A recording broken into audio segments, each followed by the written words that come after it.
ఇంకా by election notification ఊసేలేదు. కానీ పార్టీలు మాత్రం ప్రచార హోరుతో వేడి రగిలించేస్తున్నాయి. ఇటు టీడీపీ అటు వైసీపీ గెలుపును ప్రతిష్టాత్మకంగా తీసుకోవడంతో నంద్యాల టీడీపీ రాజకీయాల్లో ఆసక్తి రేకెత్తిస్తోంది.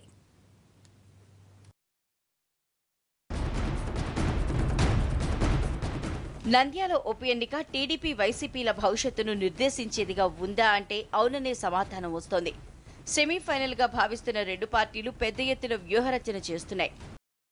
అభ్యర్థిగా భూమా బ్రహ్మానందరెడ్డి, వైసీపీ అభ్యర్థిగా శిల్పామోహన్ రెడ్డి పేర్లు ఖరారయ్యాయి. ఇక కాంగ్రెస్ ఇతర పార్టీలు కూడా బరిలోకి నిలిచే అవకాశం ఉన్నా అవి నామమాత్రమే. ఇటు అసంతృప్తిని చల్లార్చేందుకు పదవుల్ని కూడా సిద్ధం చేసింది టీడీపీ. మాజీ మంత్రి ఫరూక్కు ఎమ్మెల్సీ పదవి ఇస్తామని ప్రకటించింది. ఇక సాధిస్తే మండలి చైర్మన్ పదవి కూడా ఆఫర్ చేసింది. శిల్ప వర్గంలో ఉన్న నౌమాన్ను తన వైపు లాగేసి ఉర్దూ అకాడమీ చైర్మన్ పదవి కట్టబెట్టింది.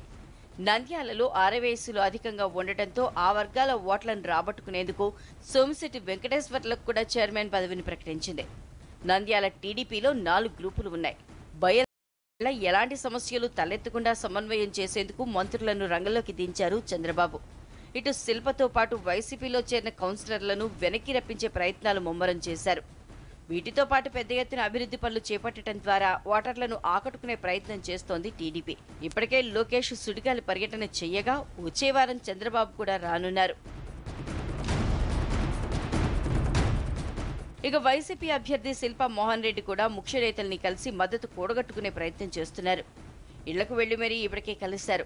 పార్టీ సీనియర్ నేతలతో తక్లీ ప్రచారం కొనసాగిస్తున్నారు. ప్రధానంగా ముస్లిం, కాపు, వైశ్య, రెడ్డి, క్రిస్టియన్ ఓట్లు ఇక్కడ అధికంగా ఉన్నాయి. దీంతో ఆయా వర్గాల్ని ఆకట్టుకునేందుకు కుల పెద్దల్ని ప్రత్యేకంగా కలిసి మాట్లాడుతున్నారు.